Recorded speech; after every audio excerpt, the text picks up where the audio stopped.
Bonjour, j'espère que vous allez bien. Moi, c'est Abdel Salim Garba. Je suis expert comptable et entrepreneur, initiateur de cette chaîne Réussir au pays. Bienvenue sur ma chaîne. L'objectif de cette chaîne, c'est de vous parler d'entrepreneuriat, d'insertion professionnelle et de vous donner de bons conseils en matière de développement personnel parce que je suis convaincu que le développement de l'Afrique ne peut venir que par sa jeunesse et que la jeunesse africaine doit prendre ses responsabilités pour redonner les couleurs à ce continent. Alors aujourd'hui, je vais vous parler un peu de l'histoire du fondateur de Nike, Phil Knight. Il a écrit un livre un peu pour parler un peu de son histoire et de sa biographie. Et je voulais qu'on tire un peu, en moyenne, 5 leçons de son expérience entrepreneuriale et qui l'a amené à créer une compagnie sportive, en tout cas une compagnie dans le domaine du sport aussi florissante que Nike. Bon, Phil Knight, en fait, son livre commence en 1962 où il explique un peu qu'il est issu d'une famille quand même correcte, d'une famille de très bonne famille. Il a fait de très grandes études. Il a fait un master en commerce à Stanford. Donc, c'est pas quelqu'un qui part de zéro, quoi, from scratch. C'est quelqu'un qui, quand même, dont les parents sont aisés, ont une situation financière intéressante. Donc, quand il fait son master en commerce à Stanford, ce qui se passe, c'est qu'à la fin de son master, il ne commence pas immédiatement à travailler. Il ne sait pas forcément ce qu'il va faire. Comme beaucoup de jeunes, beaucoup commencent à l'université, ils font 5 ans à l'université, ils ne savent même pas ce qu'ils veulent faire plus tard.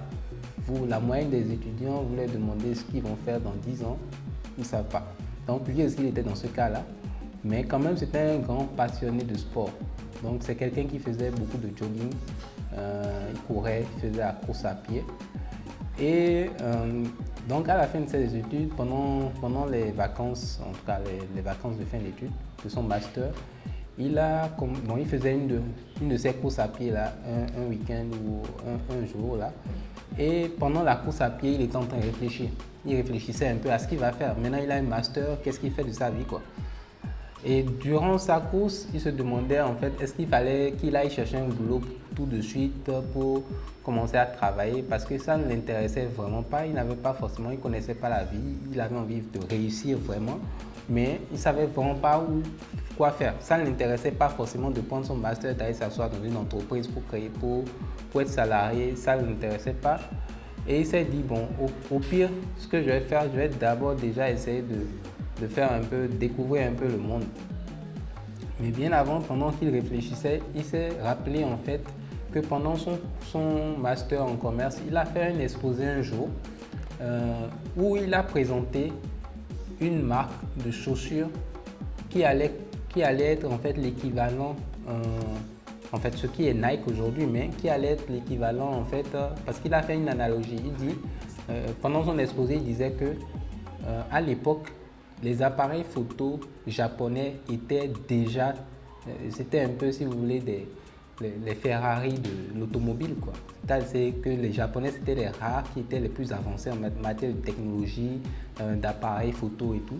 Donc il disait que comme lui, il aimait le sport, il se disait que pourquoi ne pas faire une marque également puissante, mais dans le domaine du sport, mais des baskets, des chaussures qui soient similaires aux appareils photo japonais là, mais que ce serait une marque peut-être japonaise, mais qui quand même aurait le même impact, en fait la même portée que les appareils photo japonais là. Donc il a présenté l'idée de Nike, mais sans forcément dans un exposé comme ça. Et ses amis, franchement, se sont moqués de lui, ses camarades se sont moqués de lui, mais il s'est rappelé que quand même, il a eu la meilleure note de la classe. C'est-à-dire que malgré ça, que les gens se moquaient de son idée, le professeur lui avait donné la meilleure note. Bon, il a dit pourquoi pas ne pas explorer cette opportunité-là. Et il s'est dit, bon, si c'est ça, il va demander à ses parents de lui prêter un peu d'argent pour qu'il puisse voyager, aller au Japon, pour chercher des fournisseurs qui vont l'aider à produire la marque de chaussures qu'il veut. Mais une chaussure de sport, comme lui il aime le jogging, qui va l'aider à créer cette marque de jogging là, de chaussures de sport là. Donc, il a demandé justement l'argent à ses parents. Et ses parents n'ont pas voulu. Ils lui ont juste donné, bon, il a dit au pire, si on ne veut pas, si vous ne me prêtez pas l'argent, vous ne me donnez pas l'argent pour y aller, au minimum, ce que je demande, c'est que vous me donniez un peu d'argent pour voyager un peu, découvrir le monde. Parce que l'idée de la marque de chaussures dans ma tête, elle est là. Je ne vois pas encore pour le moment autre chose que j'ai envie de faire que ça. Mais je veux quand même, si je veux faire une marque à l'international de chaussures, je veux quand même découvrir un peu quelques pays et voir comment le monde, pour pouvoir avoir une idée de ce que je veux proposer un peu au monde. Parce que je veux que ma marque soit une marque mondiale. Dans sa tête, c'est qu'il veut que sa marque soit une marque mondiale, tout comme les Japonais font des marques mondiales d'appareils photo. Donc, finalement, ses parents ont accepté, ils lui ont prêté un peu d'argent. Il est parti à Hawaï et il a dépensé un peu l'argent là-bas. Et à un moment donné, il a commencé à faire des petits jobs pour commencer à gagner un peu d'argent, économiser un peu d'argent, des petits jobs restaurants, services de nettoyage, machin. Et à un moment donné, il a pu réunir un peu d'argent avec ces petits jobs-là pour maintenant aller au Japon. Donc, il est parti au Japon. Arrivé au Japon, il a cherché il a essayé d'appeler quelques amis à lui avec qui étaient ses anciens camarades de classe pour avoir des contacts de fournisseurs locaux. Et il a rencontré quelques fournisseurs. Et quand il a réussi à rencontrer certains d'entre eux, il était difficile pour la plupart d'entre eux de les convaincre parce que en fait, l'époque à laquelle il venait pour discuter avec eux, pour leur proposer de l'aider à créer des échantillons d'une marque de chaussures mondiale, à cette époque-là, 20 ans avant, il y avait le problème d'Hiroshima et de Nagasaki, des bombes qui ont été des bombes nucléaires qui ont été envoyées à Hiroshima et à Nagasaki et qui ont laissé des séquelles aux Japonais. Donc, les Japonais avaient du mal même à discuter avec des Américains à ce moment-là. Donc, il a essayé quand même de les convaincre et tout ça. Et finalement, il a réussi à convaincre un fournisseur de lui fournir, d'accepter de produire ces chaussures-là en question. Une fois qu'il l'a fait, les fournisseurs ont dit, ce qui avait été convenu avec les fournisseurs, c'est de lui envoyer les échantillons une fois qu'il serait de retour aux États-Unis. Donc, il est retourné aux États-Unis et il attendait les échantillons de ce fournisseur-là. Seulement que ça prenait des semaines, les fournisseurs n'envoyaient pas l'échantillon. Donc finalement, il n'a pas de boulot, il ne fait rien, il attend. Et qu'est-ce qui se passe? Finalement, il n'a pas de boulot, il n'a pas de rémunération. Donc il faut qu'il travaille. Ses parents disent, tu ne vas pas rester là, on ne va pas te payer Stanford. On t'a payé un voyage pour aller faire le tour du monde. Maintenant, c'est bon, il faut que tu travailles. Donc finalement, il a commencé à chercher un job dans la comptabilité. Il a fait du commerce, mais il a d'abord suivi un petit cours en comptabilité et il a fait un job en comptabilité pendant 1 an. Donc c'est après les 1 an que finalement les échantillons de chaussures sont arrivés. Donc le fournisseur a pris 1 an avant d'envoyer les échantillons. Quand les échantillons sont arrivés, il était tellement excité, donc il a décidé de créer la société. Le nom de la société au départ s'appelait Blue Ribbon avant que ça ne devienne Nike. Et comme il n'avait pas beaucoup d'argent, il est parti voir avec ces échantillons-là son ancien coach de sport à l'école. Parce que son coach de sport était aussi passionné du sport de jogging que lui. Donc il est parti le voir lui disant que franchement, il est parti au Japon, il a pu trouver un fournisseur qui lui a envoyé des échantillons qui a accepté de produire les chaussures là pour lui. Donc il n'a pas grand-chose, hein. Il n'a juste que l'argent de ses parents qu'il a utilisé. Donc il va voir le coach et demande au coach de l'aider de rentrer dans le capital de la société. Donc de lui donner du financement, mais de rentrer dans le capital, devenir son associé. Et son coach, voyant qu'il a pu quand même faire tout ça, a accepté de lui prêter, de financer, de mettre du capital, $50 000 dans la compagnie. C'est comme ça l'aventure de Nike a commencé. Et chemin faisant, il a eu pas mal de difficultés. Il le dit dans l'ouvrage. Il dit que déjà, pour convaincre ses parents qu'il faut laisser son boulot de comptabilité là et qu'il va carrément laisser tomber, il ne va pas chercher un autre boulot dans autre chose et plutôt se concentrer à son entreprise. Ça a été hyper difficile parce que ses parents ne voyaient pas ça comme ça. Payer presque $200 000 de scolarité pendant je ne sais pas combien d'années, c'est pas évident. Donc, et finalement, il a réussi à convaincre ses parents, donc il a lancé. Il a également eu des problèmes parce que il fallait maintenant convaincre les clients, les premiers sportifs en fait locaux là dans sa ville d'utiliser les chaussures et les échantillons. Donc les premiers échantillons, il a commandé ça avec le financement qu'il a reçu de son coach, il l'a ramené. Mais même, il fallait faire du porte-à-porte. Donc, il allait faire du porte-à-porte. Ils allaient dans les écoles. Ils allaient voir les autres coachs sportifs pour présenter les échantillons. Jusqu'à ce qu'à un moment donné, les gens commençaient à s'intéresser aux produits. Et quand les gens commençaient à s'intéresser aux produits, il a encore eu un autre problème, c'est qu'il avait plus de demandes. En fait, il avait beaucoup plus de demandes que d'argent pour financer la production. Donc, à un moment donné encore, il fallait aller voir les banques pour négocier qu'on lui donne du financement complémentaire pour financer justement l'exploitation. Parce qu'à un moment donné, si vous avez trop de clients derrière et que vous n'avez pas assez d'argent parce que les gens voient les chaussures d'abord avant de les acheter. Donc, les gens ne payent pas à cette époque-là. Il n'y a pas je te donne l'argent et après tu me ramènes mes chaussures. Non, on voit tes chaussures d'abord, tu payes et le client paye à ce moment-là. Donc, il fallait qu'il ait de l'argent pour financer également les fournisseurs, la production, que les fournisseurs lui envoient. Donc, il fallait qu'il gère tout ça. Finalement, malgré tout ça, il a pu gérer et puis finalement créer une marque qui aujourd'hui est une marque mondiale. Et non seulement il ne s'arrêtait pas à créer juste une simple chaussure, mais là où c'est intéressant, c'est qu'il pour lui, il voulait que la chaussure Nike soit une chaussure dans laquelle toute personne qui porte la chaussure là s'identifie comme en fait un sportif de haut niveau, en fait s'identifie à quelqu'un quand même de légendaire dans le sport. Donc il a commencé c'est lui qui a été l'un des initiateurs de tout ce qui est aujourd'hui influence dans le monde du sport.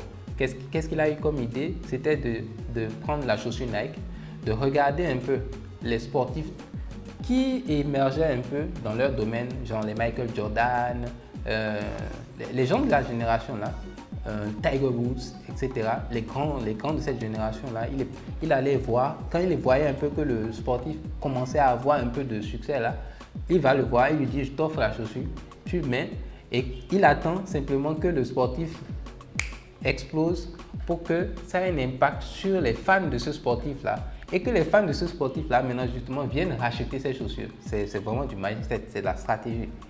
Donc,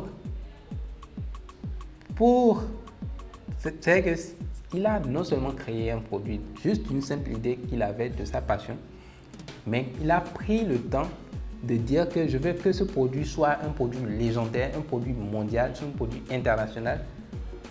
Même s'il n'avait pas autant de moyens que ça, même si ses parents étaient riches, dans tout le schéma, le moment auquel ses parents sont intervenus, c'est au moment de lui payer la scolarité et c'est au moment de lui financer son voyage pour aller faire la fête. Mais après ça, c'est lui-même qui s'est pris en charge pour gérer son projet de bout en bout jusqu'à ce que Nike devienne Nike. Pour résumer, 5 leçons sont importantes à retenir de son parcours. 5. Leçon numéro 1. Utilisez votre passion pour faire face aux épreuves. C'est parce qu'il était passionné de sport, parce qu'il aimait le jogging, parce qu'il aimait courir, qu'il a pu trouver, qu'il avait son projet là, qu'il a pu avoir cette idée de projet et justement par cette idée de projet là, faire face aux difficultés, aux obstacles à chaque niveau. Parce qu'il faut aller convaincre les gens. Je vous ai dit qu'il faut avoir des compétences en tant que négociateur. Il faut avoir des compétences en matière de gestion des relations humaines. Il faut savoir négocier. Même si vous n'avez pas d'argent, il faut savoir convaincre les gens. Même si vous n'avez pas les moyens, mais si vous êtes passionné par ce que vous faites, quel que soit le domaine dans lequel vous êtes, qu'il soit entrepreneurial ou salarial, quel que soit le domaine dans lequel vous êtes, ce qui va déterminer votre succès, votre capacité à faire face à l'adversité, c'est la passion que vous avez de votre domaine. Donc, leçon numéro 1, utilisez votre passion pour faire face aux obstacles. Leçon numéro 2, utilisez les bonnes personnes pour vous entourer. Entourez-vous des bonnes personnes. Lui, il n'est pas parti chercher ses camarades pour créer son entreprise. Il est parti chercher le coach avec qui il partageait la même passion, qu'il a soutenu pour créer son entreprise. il n'est même pas allé chercher n'importe qui. Il est vraiment allé chercher les personnes qui, stratégiquement pour lui, auraient de l'impact sur sa marque, sur son produit, pourraient le conseiller même pour faire avancer le business. Donc, entourez-vous des bonnes personnes. Nous sommes la moyenne des 5 personnes que nous fréquentons.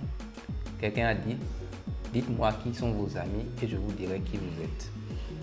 Leçon numéro 3. Utilisez votre créativité. Soyez créatif, soyez innovant, soyez imaginatif. Dans son histoire, il a créé un produit de nulle part. Une marque, personne n'y a pensé. Créer juste des chaussures pour courir. Ça, même à ce moment-là, le jogging, c'était rare. Les gens ne faisaient même pas assez de sport à ce moment-là. Donc, dire que c'est comme Internet dans les années 1980. Quand vous parlez d'Internet, les gens se demandent de quoi vous parlez. Lui, il a imaginé, il a créé, il a innové. Donc, soyez innovant, soyez imaginatif, soyez créatif. Leçon numéro 4. Ayez l'art de la victoire. Soyez obsédé par la réussite.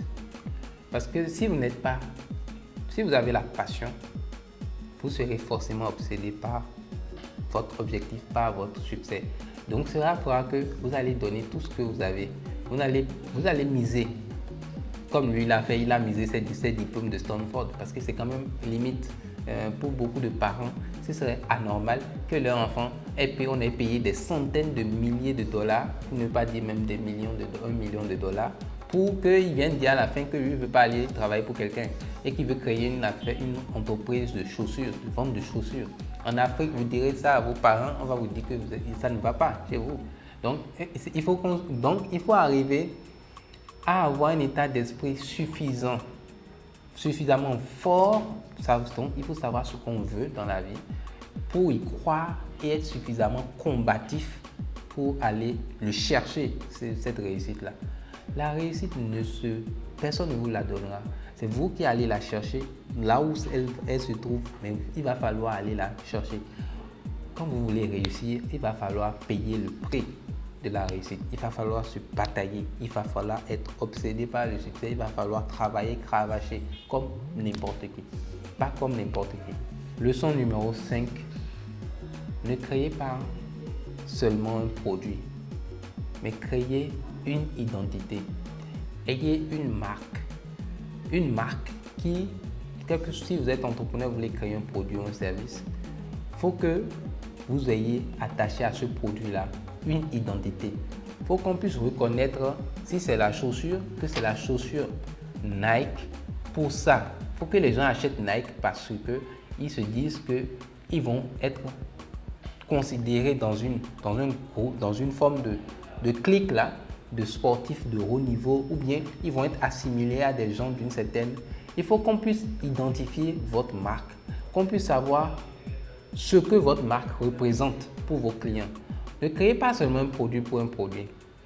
Ayez une identité, mais pour que votre produit ait de l'identité, il faut que vous sachiez quelle est l'identité que vous vouliez donner à votre produit. Cette identité doit être en accord avec vos valeurs, avec votre personne, avec votre culture, avec votre passion. Sachez ce que vous voulez faire de votre marque pour pouvoir lui donner une identité. Les gens, quand vous créez un produit sans marque, c'est comme si vous mettez un enfant au monde et vous ne le baptisez pas. Il faut le baptiser. Et quand on donne, exemple, un nom à un enfant, ça doit faire du sens. Ça doit faire du sens parce que le nom qu'on donne à son enfant suit l'enfant tout au long de sa vie. Donc, il faut qu'il y ait un sens qu'on veut donner. Il faut donner du sens à votre produit. Il faut donner du sens à votre marque. Il faut que votre marque représente quelque chose, donne un message. Donc, créez pas seulement un produit, mais créez un produit qui a une identité. Si vous voulez faire d'une marque votre produit une marque à l'international, alors donc dès le départ, créer une identité à cette marque-là qui lui donne cette portée internationale. Donc ce sont les 5 leçons à retenir un peu de l'histoire du fondateur de Nike, Phil Knight. J'espère que ça aura un peu d'impact sur vous, que ça vous aura intéressé d'une façon ou d'une autre et que ça vous servira d'une façon ou d'une autre. Si vous avez apprécié son parcours et qu'il y a des éléments intéressants que vous avez appréciés dedans, n'hésitez pas à mettre le pouce. N'hésitez pas à partager autour de vous. Partagez au maximum. Parce que le plus important, c'est vraiment de cultiver l'état d'esprit qu'il faut avoir pour connaître le succès. Nous allons semer la graine. Nous allons continuer à arroser jusqu'à ce qu'un jour, elle sorte et génère des fruits qui seront comestibles pour tous. Donc, si vous n'êtes pas encore abonné, n'hésitez pas à vous abonner et n'oubliez pas d'activer la cloche de notification. Et on se dit à demain pour une nouvelle vidéo. Ciao, ciao.